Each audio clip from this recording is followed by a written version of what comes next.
All right.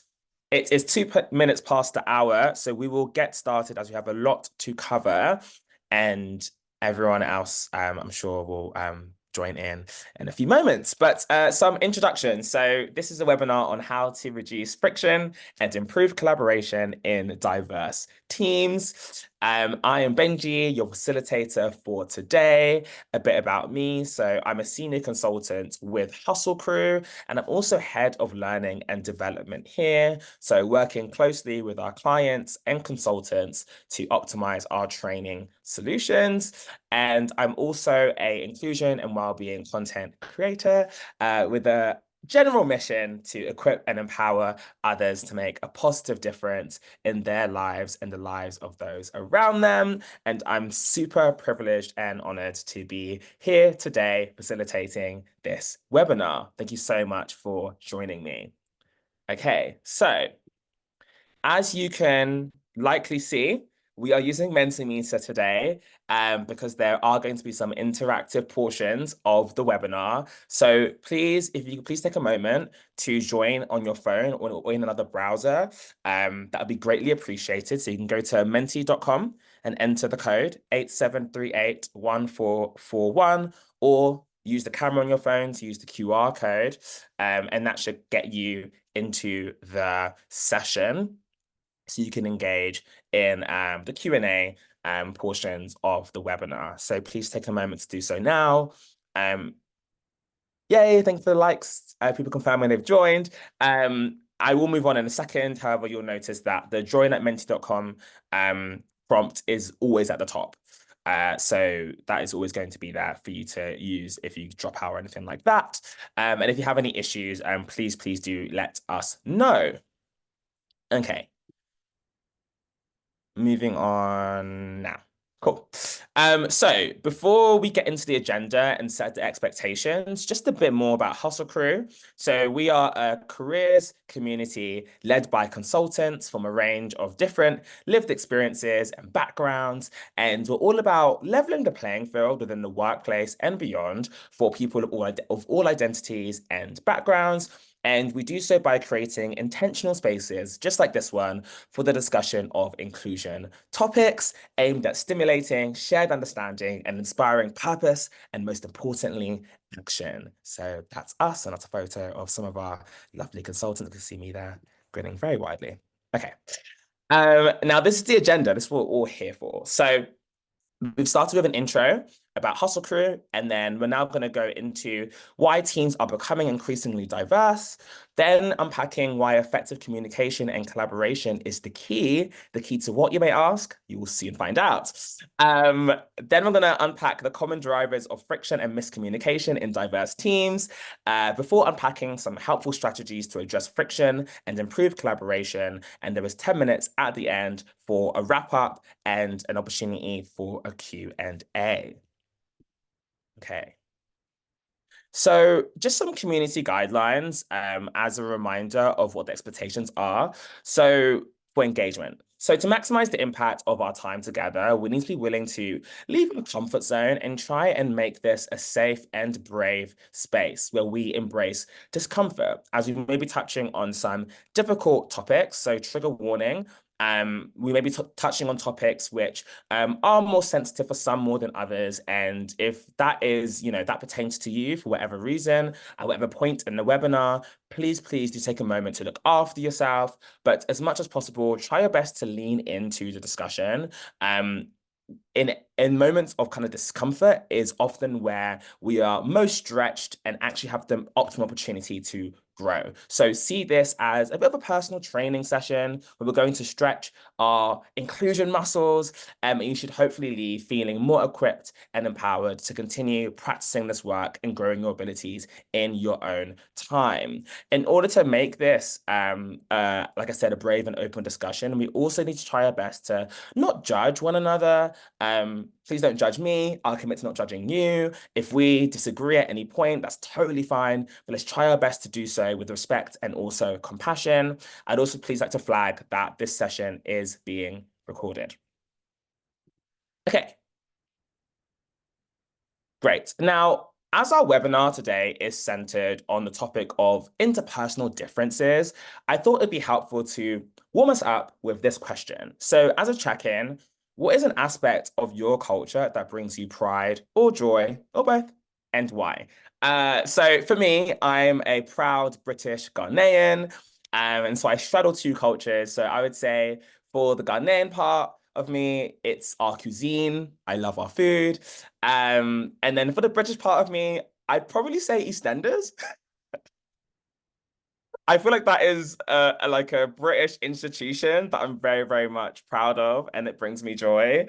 And has played a big part in my life. So that's what I would say. But I would love to know your thoughts. Okay, a part of Nigerian culture I love is our music and our jollof rice. Now I'm not gonna engage because people engage in jollof rice wars. I don't believe in that. There are so many beautiful versions of the jollof dish across the continent of Africa, and I love all of them. And I'm a big fan of Nigerian jollof rice, as well as, my own Ghanaian jollof rice as well.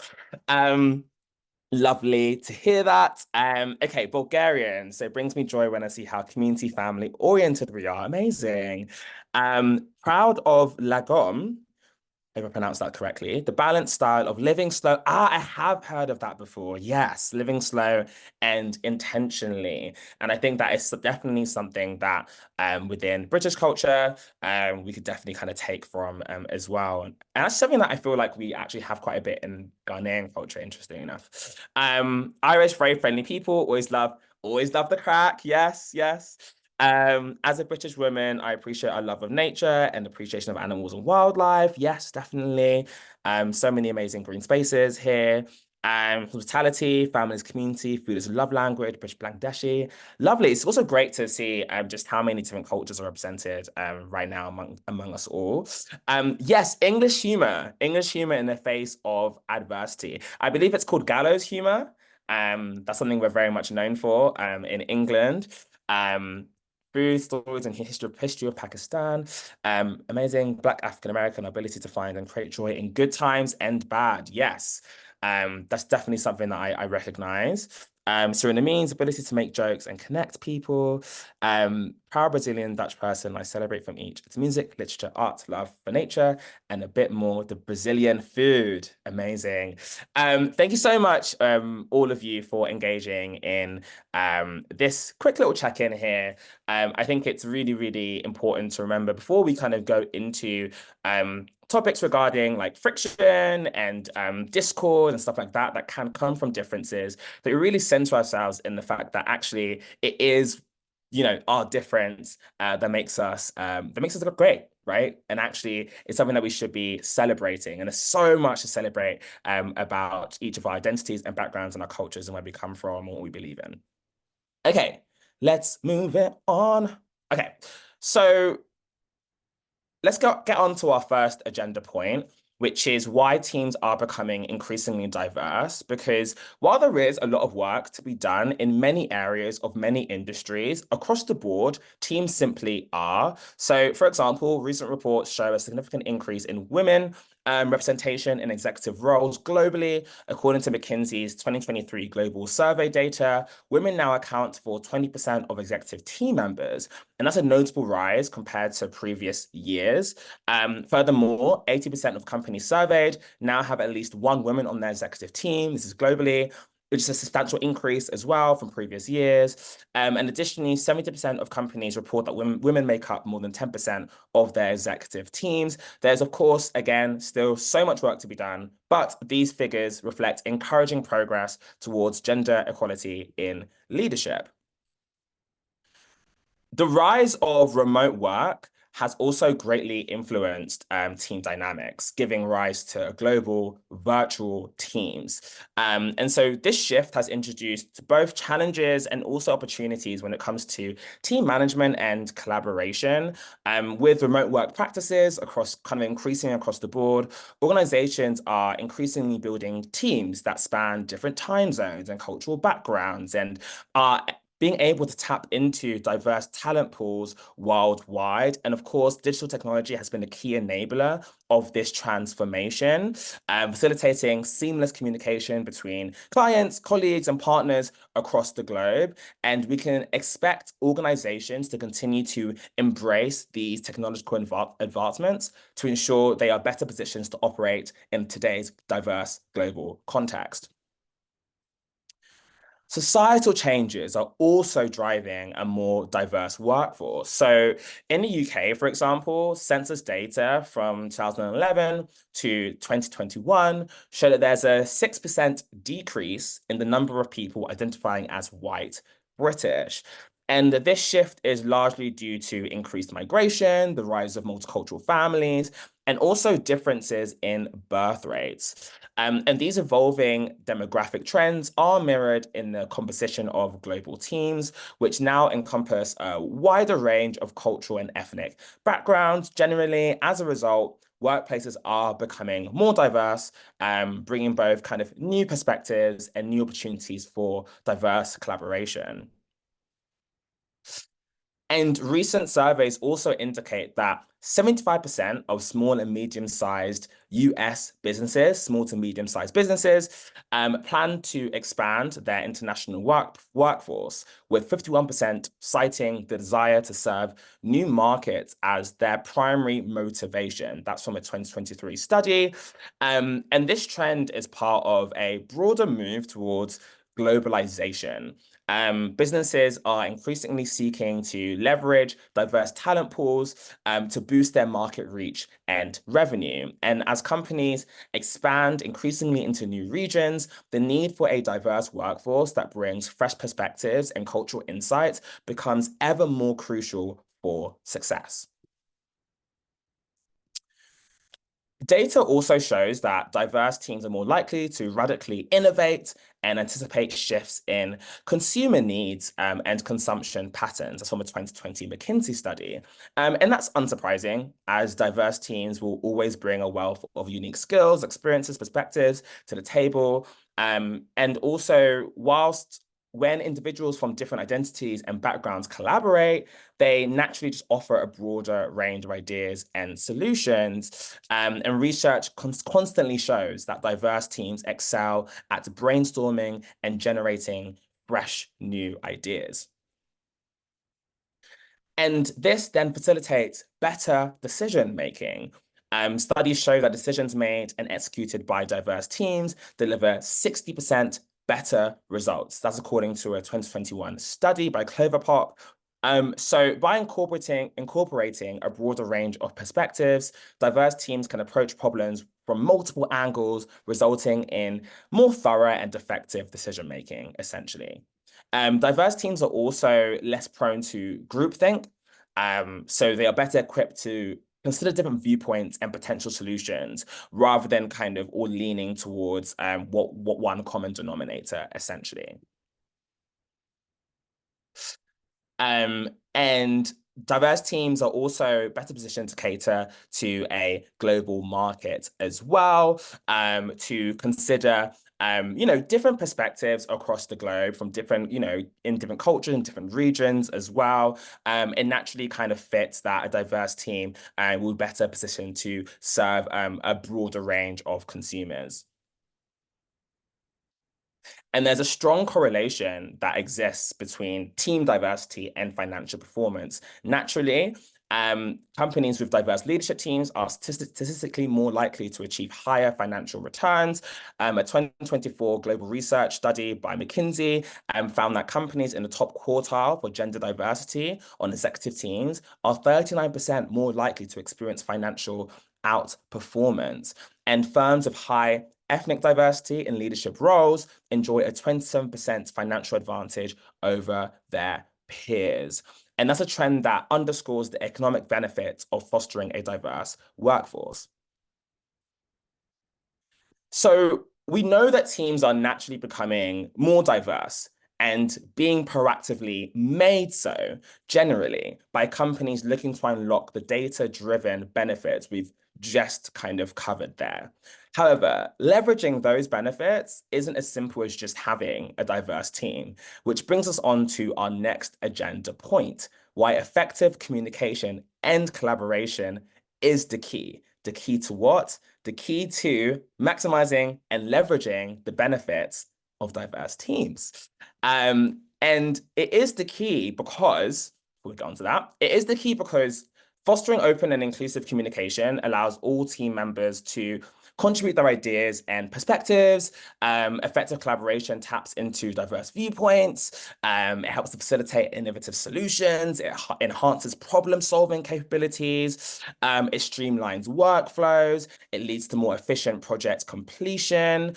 And then also when team members feel like they're able to effectively collaborate and communicate, and they are also more likely to feel valued and supported and feel psychologically safe. Therefore, they're more likely to propose new novel solutions, experiment with new approaches, and genuinely are more likely to be more engaged and connected employees and more motivated to drive its success. So that's essentially why effective collaboration and communication is so essential. It essentially creates an inclusive environment where diverse ideas are valued and integrated. But this is often easier said than done, right? Stimulating effective collaboration and communication is a lot harder, right, than it seems in practice. And there are many common drivers of friction and miscommunication in diverse teams. So I'd like to throw out this question now.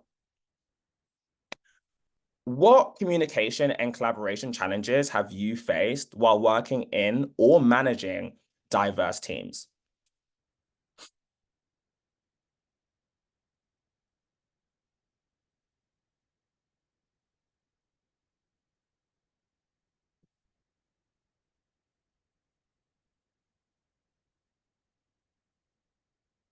Being misunderstood, e.g., I am direct and it's seen as too blunt. Yes, so differences in communication styles is a key driver of friction. And the thing is that ultimately it's important not to stereotype, but people from different cultural backgrounds can tend to have different favored methods of communicating.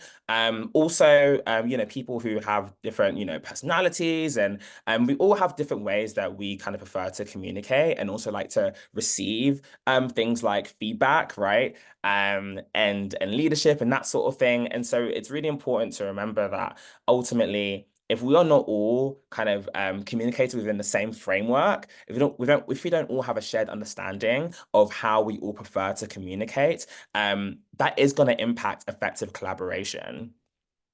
Attitude, perhaps the one that stood out the most was attitude to work, rest, US versus Europe. Yes, there are so many viral X posts. I almost said Twitter then. X posts, Twitter X, you know what I mean, over the summer that I saw of people essentially making jokes about how if you're in the US and you send an email to someone in Europe in August, it's definitely going to bounce back because they're all chilling. And it was really interesting to see how some people were saying it in a kind of like jovial way, and then some people were actually seemed kind of annoyed at that and like didn't understand why that is, and some people were like jealous of that, and it was really interesting to see that kind of debate and that discussion and that reflection on the extent to which work-life balance is kind of favored or appreciated. People being very mistrustful of corporate jargon. Yes, yes, definitely. Again, talking about social media, there are so many, I believe we've done posts about this as Hustle Crew, and this is a really kind of key topic of conversation around people, particularly people who are younger millennials and Gen Z on social media, about how there are a lot of communication challenges that come from an overuse of corporate jargon. Things like, circle back and loop me in and all of these things, which are a shared, is a language, a sort of corporate language that is shared assumed to be shared amongst all, but often is only shared amongst a few and can really kind of exclude people from really critical conversations and create environments where people feel like kind of ashamed that they don't necessarily understand what people are talking about. And so it's really important that when we think about how accessible the way that we talk is. Okay, going back to the Mentimeter, playing office politics, yes, definitely. I spoke about how technological advancements when it comes to virtual and remote work is enabling companies to increase the diversity of their teams. But then also that matched with some companies have a drive to make people come back to the office and stuff like that. That can essentially create an environment where people aren't necessarily on the same kind of level playing field. And some people are being favored for coming in, while some people aren't being favored for staying at home and that sort of thing. And these things can really negatively impact collaboration challenges. And that's a helpful plug. Also, if you are figuring out how to kind of balance having colleagues kind of come back into the office, but also encouraging people to work flexibly. We do have a webinar that is recorded and that's unpacking exactly how to do that and navigate that challenge in an inclusive way. Okay. Main difference between people who speak up and people who don't, yes. So this assumption that we all communicate in the same way again. And so in corporate environments, you tend to find that people who are extroverted often are assumed to be better employees, people who have more to say and therefore and are also more up for leading projects and providing solutions and that sort of thing. When really that doesn't, just because you feel more emboldened to raise your hand and maybe speak up in front of your peers in the meeting, doesn't necessarily mean that you have the one and only right voice that deserves to be heard. Some people prefer to communicate in other ways, and that should also be understood, and their voice should also be heard and valued as well. Healthy feedback culture and healthy debate not being nurtured and encouraged. Yes, I definitely agree. I'm going to touch on frameworks that are helpful to use in order to ensure that you are kind of nurturing a healthy feedback culture, one where people are able to provide helpful, productive feedback and also receive that feedback in a way that is not encouraging feelings of distrust and people aren't feeling like they're being kind of targeted in a certain way, or essentially understanding, people are having a shared understanding of kind of the purpose of providing feedback, and people are actually able to kind of take it on in a productive and constructive way. But in order to do that, you need to have kind of a shared feedback framework so people actually understand what the parameters are when we're engaging in feedback discussions. And that often isn't established, meaning that people are coming from two separate places, and naturally there therefore will be misunderstanding, and therefore that will generate discord. Okay. Team leads being too vague when explaining a task or sharing an update with the team, expecting people to read between the lines. Yes. Making assumptions is a huge issue when we're looking to it's an obstructor of cohesion and collaboration. If you are setting a task for your team and you're not clearly clearly laying out exactly what you mean and what's required and what's expected, and also two or B, not providing a kind of accessible, open feedback mechanism for them to raise that hand and ask questions or submit queries and actually share issues that they're facing, ultimately people are going to feel like they're not really kind of part of the team, that they can't really effectively collaborate, that they can't essentially do their best work in the best way possible. And naturally, that is going to really kind of hinder the work that the team is doing essentially and productivity. Okay, a few more before we move on. Different age-related language and interest that mean it's harder for people to connect across the generations. That's a really interesting one. I think there can definitely be something there, but I think it really can lie in assumptions. Um, when we engage with our clients on topics regarding generational differences, a lot of the actual core reason why generational differences are driving discord is stereotypes. People feeling that because they are, a certain age, maybe, that they are, assumed to be interested in certain things, or they are assumed to be to have certain opinions on things that they actually don't, right? And then also, and if from another perspective as well, people being in certain generations or having certain different perspectives on things, but because they're all in one team, it's being assumed that we all kind of think the same, right? Or even like assuming that because me and somebody else on my team are the same age, that we all both have the same opinion and perspective on things, when actually we might not, right? It's more likely that we don't. So a lot of that kind of comes from and is rooted in assumption taking. I'll do one more before we move on.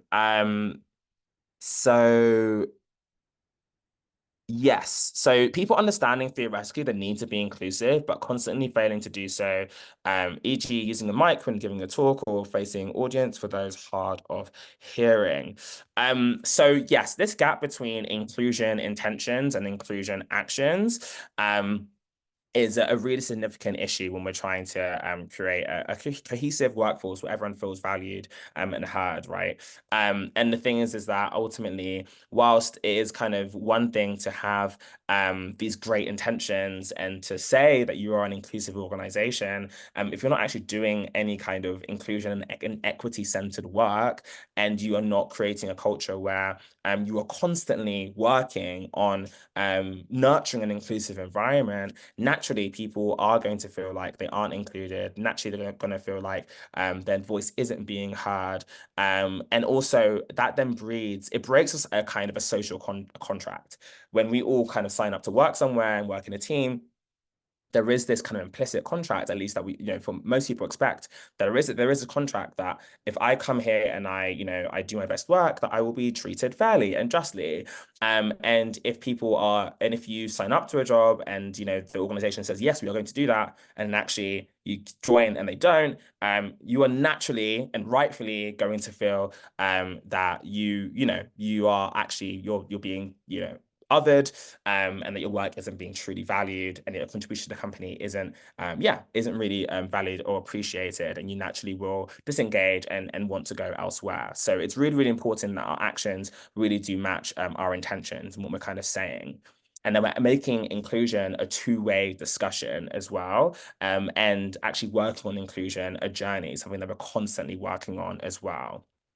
Okay, thank you so much, everybody, for contributing and sharing your challenges as well. I'm going to pull everything together and summarize what the key drivers of friction and miscommunication in diverse teams is, before providing recommendations on how to start addressing these challenges.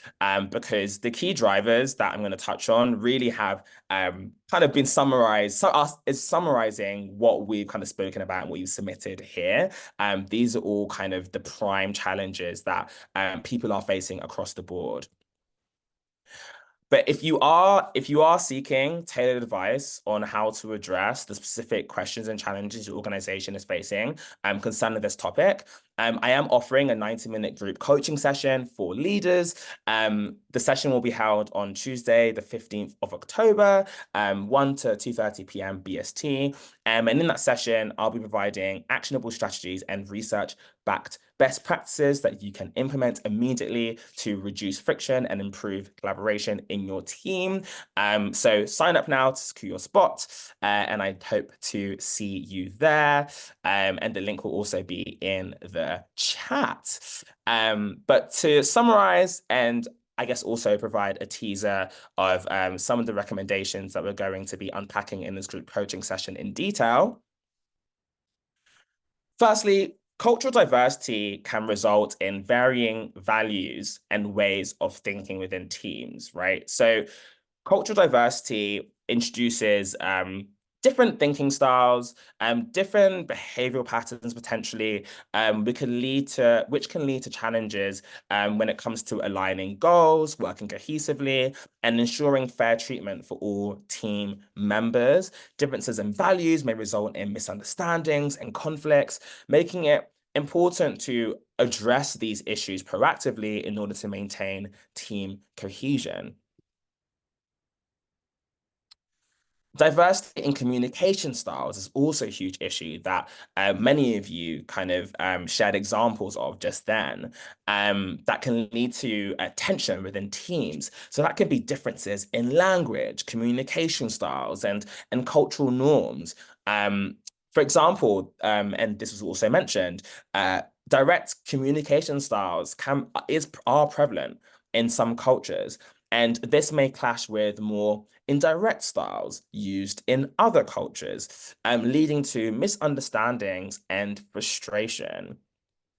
And these preferences can also influence how feedback is given and received.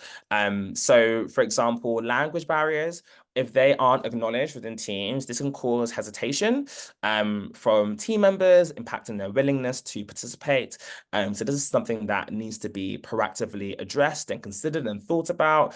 Additionally, non-verbal communication, like body language and eye contact, that can also be interpreted differently across cultures and is a really important and critical form of communication to consider and think about. Misunderstandings and misinterpretations of these non-verbal cues can lead to friction and discomfort and discord. Biases and stereotyping can also, of course, create divides within teams. So unconscious biases and objectifying stereotypes may lead to exclusion and conflict among team members. So addressing these issues is really, really crucial for fostering a more inclusive and cohesive work environment. Remote work can also exacerbate collaboration challenges and lead to dehumanization. And that's primarily due to the lack of physical face-to-face interaction that can come with remote work. Without in-person communication, employees may feel dehumanized as they might feel that they are only valued for their contributions rather than as individuals. So it's important to try and ensure that remote interactions are inclusive and supportive. Ethnocentrism, if I can say that correctly, ethnocentrism is also a driver, which refers to the belief that one's own cultural perspective is the standard by which other cultures should be judged. Essentially, interpreting other people's behaviors through your cultural lens rather than considering that they may have a different one to yours. And this belief in cultural superiority can lead to misinterpretations and conflict. For example, differing approaches to punctuality and deadlines can create tension and result in missed milestones. Some cultures are polychronic and don't necessarily have as much of an emphasis when it comes to deadlines and punctuality, and not because there isn't an emphasis on producing great work or nurturing great relationships. In fact, the opposite. It's just that the approach isn't necessarily as centered on punctuality, right? And so it's really, really important that we remember that a lot of us often are coming from different cultural perspectives. Another way that this kind of can create discord and friction within work environments is something really as kind of, as simple, arguably, as what lunch people bring in to the office. And how some people bring in food that is, a lot of people at the start of the session mentioned that they're really proud of their cultural food and their cuisine. And yet in many, many work environments, I've had experiences of this. People often, don't feel comfortable to bring in, their cultural food because there's this idea that, certain smells aren't conducive for the office. And that is obviously a bias, right? And an example of ethnocentrism at work, because all food smells, right? So this idea that only certain foods, provide appropriate smells, for the office, is a bias, right? And it's an example of this at play. So recognizing and addressing ethnocentric attitudes is really crucial for fostering respectful and effective cross-cultural interactions. Okay. So we're now going to go into strategies. So the first thing I want to say here is that it's really important to remember that while friction is an inevitable part of working in diverse teams, it's not inherently negative. So friction can actually serve as a catalyst for growth and improvement and productive conversations and discourse. But it's just crucial to manage friction effectively to ensure it leads to constructive outcomes. So this means embracing open dialogue, addressing conflicts proactively, and using friction as an opportunity for deeper understanding and improvement. By approaching friction positively, teams can leverage it actually to drive progress and enhance their collective performance. The next strategy I'd like to share to address friction and improve collaboration is to develop your team's cultural sensitivity. So, what is cultural sensitivity? It involves essentially understanding, respecting, and being willing to adapt to various cultural contexts. And so, it's really important to implement training programs that educate your team members about cultural differences, communication styles, and also etiquette.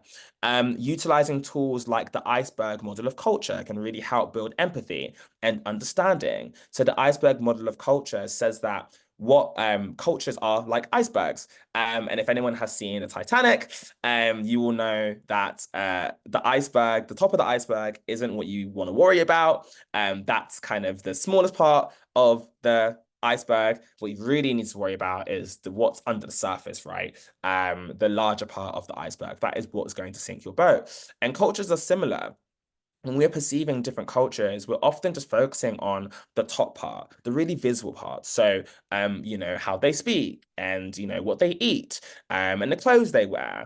And when actually, if we want to actually really be able to be culturally sensitive and understand the cultures of others on a deeper level, we need to recognize that there is more to cultures than just the really obvious superficial elements, right?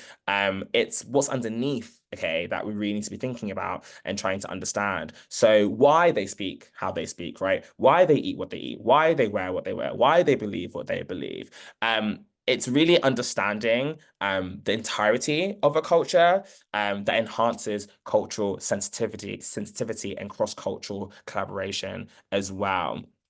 And cultural awareness training should also include role-playing exercises so people can practice different communication styles and actually engage in contextual understanding of difference.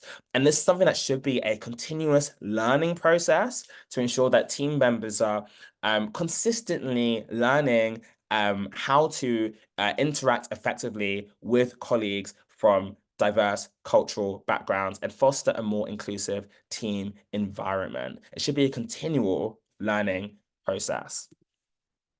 Okay. The next strategy is that you should be nurturing an inclusive environment and also investing in leadership training. So you should be trying to foster an environment where every team member feels respected and valued. As I touched on in the discussion part of the webinar just a moment ago, it's really important to remember that people are feeling like their voices are heard and considered. And in order to facilitate that, you should be training your leaders in emotional intelligence and conflict management so they can effectively manage diverse teams. The training should focus on handling biases, promoting empathy, and resolving conflicts constructively. And by equipping leaders with these skills, organizations can create more inclusive and harmonious team environments. You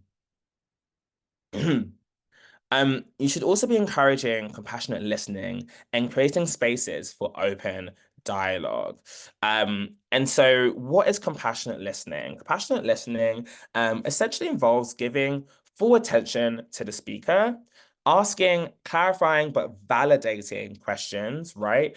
And providing non-judgmental responses. It's also about listening to understand rather than to respond. And that is essentially how we demonstrate compassion and also empathy for one another. And that is essential for making sure that we are creating a kinder, more cohesive team environment. And are addressing kind of potential moments of friction head on in a constructive way.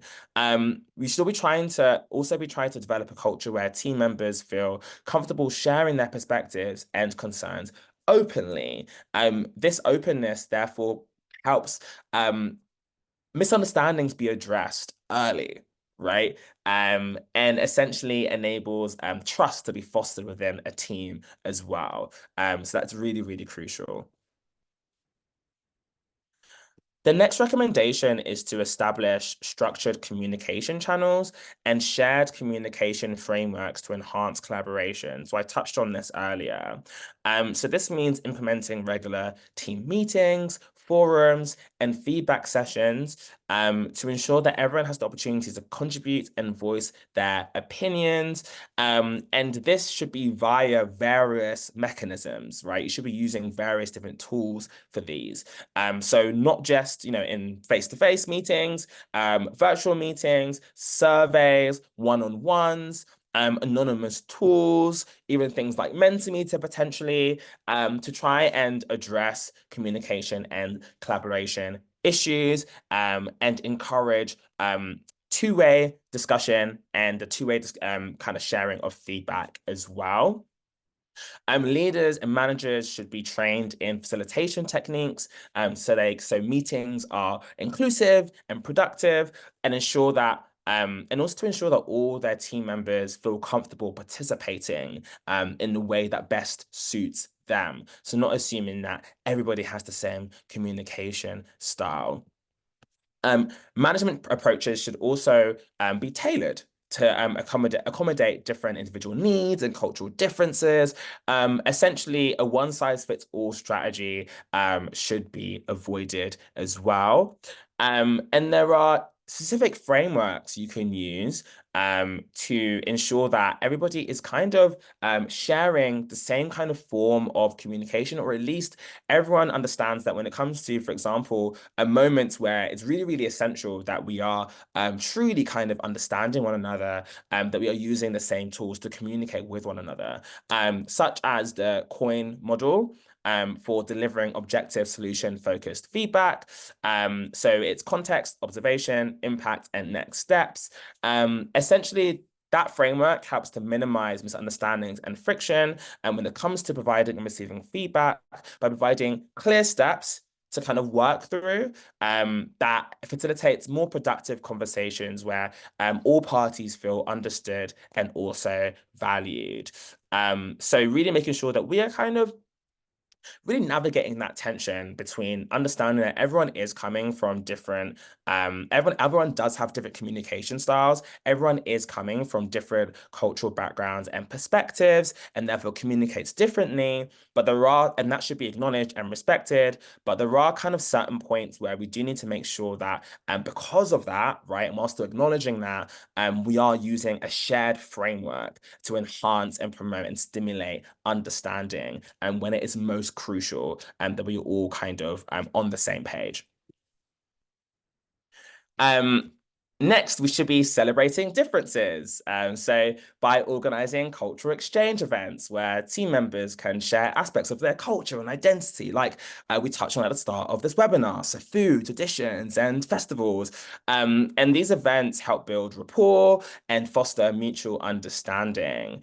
You should also be honoring and recognizing significant dates and events. And this practice contributes to a positive and inclusive environment.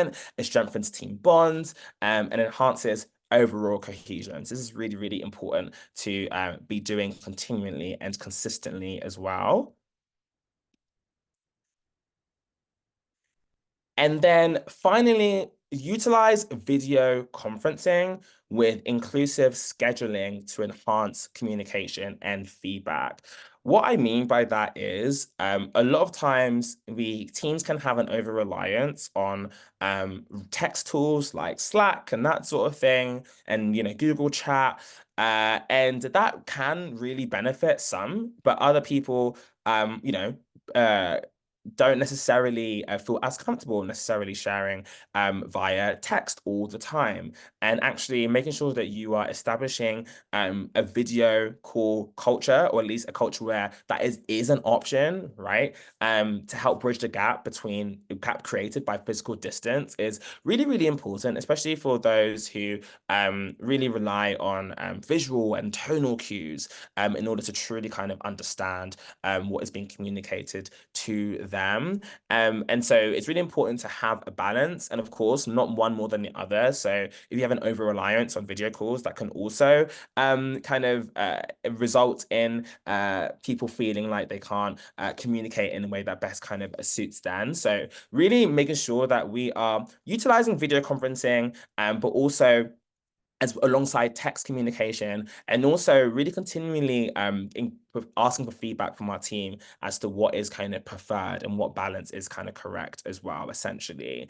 We should also be adjusting meeting times and working hours to accommodate different time zones and personal preferences, ensuring that all team members can participate in discussions and collaborate effectively, no matter kind of where in the world they are, or indeed what commitments they have as well. And utilizing tools like Loom video, where people can share updates, video updates that they've recorded, so they don't have to be part of calls as well. It's also a helpful way, a helpful tool to use as well, a helpful strategy to engage in. This can help minimize the remote dehumanizing. Yes, exactly that. So having opportunities where people, even if they are, really kind of physically apart, can at least feel like they are having a face-to-face discussion and having a face-to-face connection, can help minimize those feelings of a dehumanization when people are working remotely, part of the time, or even maybe the whole time if it is a remote role. And also I'd like to add there as well, if people are working, if you are working in a remote team, a fully remote team, having moments where people aren't just talking about work is also really, really important as well.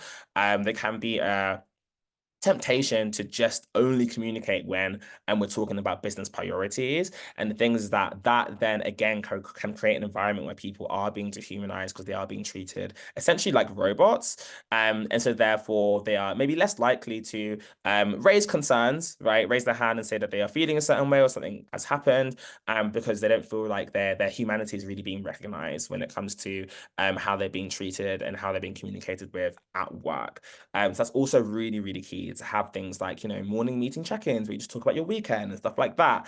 And again, having kind of virtual meetings and events where you are celebrating, different aspects of people's lives that aren't directly tied to their work, like their cultural backgrounds and, and their identity, and that sort of thing, birthdays, all these things are really, really, really important.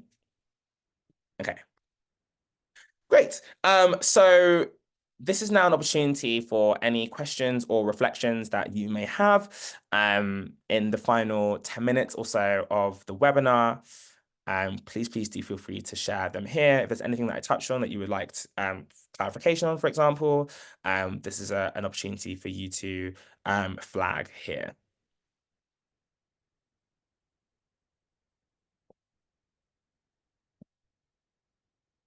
Love the iceberg model of culture. I'm really, really glad that you found that model helpful. I think it's a really great way to stimulate understanding, kind of true, authentic, like meaningful is the word I'm looking for, understanding of different cultures. That is really encouraging people to not just stereotype and objectify and rely on kind of superficial elements, because that doesn't tell the whole story. Thanks. How can you propose these best practices if you're not in a senior position on your team? So this is a query that we often get at Hustle Crew. People who are looking to, for example, like engage in our services or implement some of the strategies that we share in our webinars and online in our Substack. But they don't feel that they're necessarily in a position of power within their team. And what I would say is that it's if that whilst you may not necessarily have the power to I guess like implement, you do still have the power to influence, right? And so if, for example, not to plug us, but I will plug us, we are creating content consistently on our social media channels. You can sign up to our Substack as well. And these are resources that you can share within your team to help kind of create an environment where people are engaging, right, with the importance with these topics, these issues, and actually gaining an understanding as to why it is important to implement these certain practices. And that can then be a way in for you to then kind of be able to have a discussion where you talk about actually taking action, right? Whatever position you're in an organization, and of course, not to generalize, but to a little or greater extent, you do have a certain capacity to influence. And that's kind of what my recommendation would be. But I totally empathize with being kind of in that position where you are feeling disempowered if you're not in a specific kind of leadership position. Um, in a smaller and less diverse team culturally, how can we celebrate other cultures? That is a really, really great question. Um, I think it is really important to remember that you don't necessarily have to be of a certain culture. In fact, and let me rephrase that.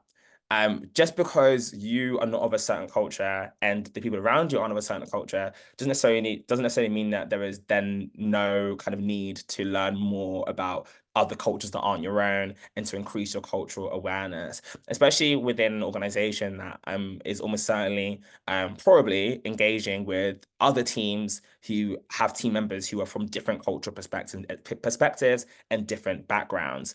And so it's really imperative from a personal level and also on an organizational level that you are proactively engaging in cultural awareness. How can you do so as a team? Well, I would say that, creating educational sessions, maybe there are some organizations that we work with who have book clubs and film clubs, and where they each watch a documentary or read a certain book that's from a certain culture, and they come together and they kind of discuss it whilst acknowledging their positionality in regards to that culture, right? So it's not yours, so you have to be respectful. It's not yours to judge or to critique. It's just to kind of engage with and to understand and make sure that you're using authentic sources as well. So that's one tip I would say. But great question, because many often say, we've also had clients who different but similar say that, oh, there's no need to kind of celebrate Pride because no one here is like from the LGBTQIA plus community. And it's like, well, you don't know that necessarily. And also, if you're an organization, you should be inclusive. So engaging with LGBTQIA plus issues is imperative. And then also you're engaging constantly with people from other teams who may be. So there are so many different reasons why it's really important to remember that, to be proactively increasing your cultural understanding and also your understanding of different identities and backgrounds. Okay, moving on. Do do do do do. Any suggestions for diversity and inclusion lead preparing to run a D&I training for a homogenous sales team that may be unfamiliar with many of the concepts and terminology? Great question. Um, when we're rolling out training programs for our clients, before every training session, we do send out helpful resources for people who are going to be attending the session to review in advance. And this is across different media formats, so video, written, audio. And the purpose of that is to allow an opportunity for people to be centered in an understanding of the key kind of concepts and terminology that is going to be used in the session. And I would encourage you to definitely do that if you are going to be running training, sharing resources in advance to ensure that everybody is or at least creating an opportunity for people to gain an understanding of the terms that will be used and why they're also being used. And just making sure as well that you are kind of collecting feedback from participants as to how accessible the session was, so you can understand whether you need to kind of adjust, certain terminology and stuff like that, or or more so provide more kind of context and understanding as to why certain concepts, what certain concepts mean and why certain terminology is being used, is what I would say. But also not straying away from certain important concepts and terms as well. That's also really, really important. For example, it's really important to talk about privilege, but also it's really important to remember that people may not necessarily have an understanding of what we mean when we talk about privilege, right? So providing resources to provide helpful context and insight. Okay. Do you think a team book club or film club is a good way to learn about more cultures? Yes, I do. Okay. I definitely do. I think that's a really, really kind of great a way to learn more about cultures that aren't your own. I love the session. I'm really glad to hear that. Um, Okay, if people don't seem willing or up for sharing their culture with others, what is the priority within the workplace to work towards you feeling safe and comfortable to do that? I think kind of that really relates to what I was the question in regards to in smaller and less diverse teams culturally, how can we celebrate other cultures?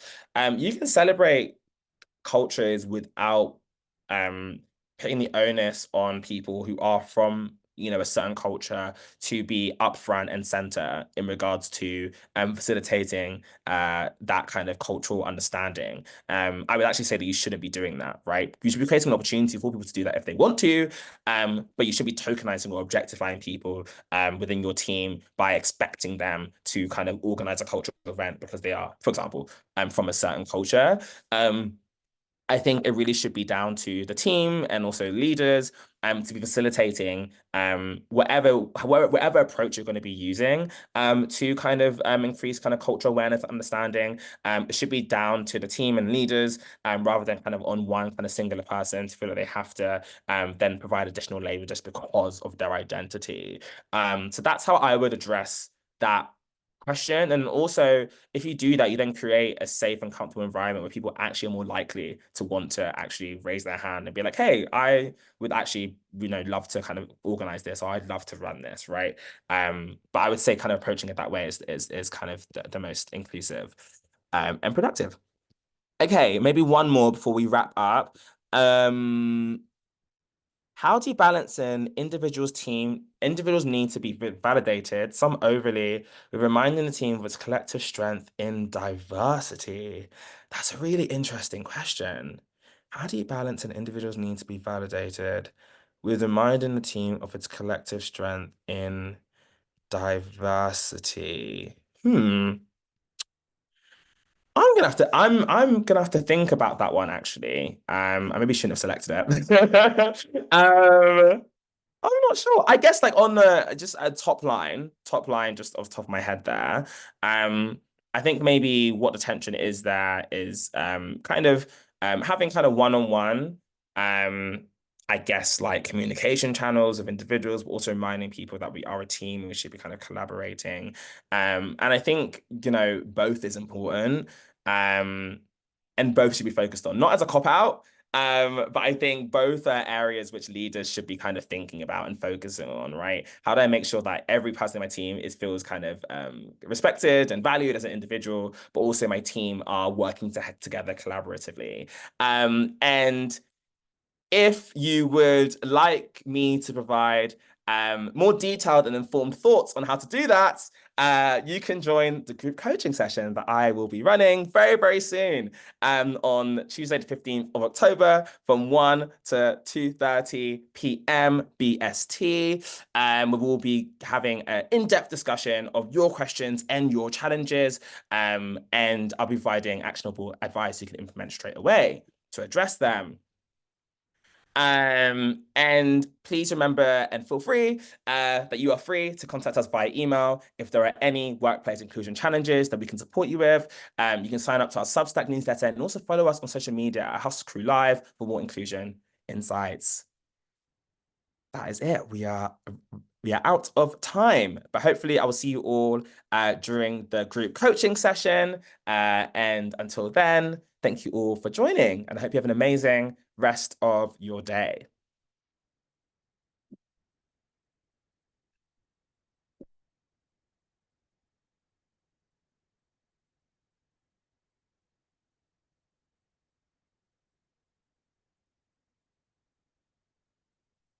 Thank you so much, everybody. I'm glad you found the session helpful. And hopefully we'll see you in the group coaching session or indeed on the next webinar.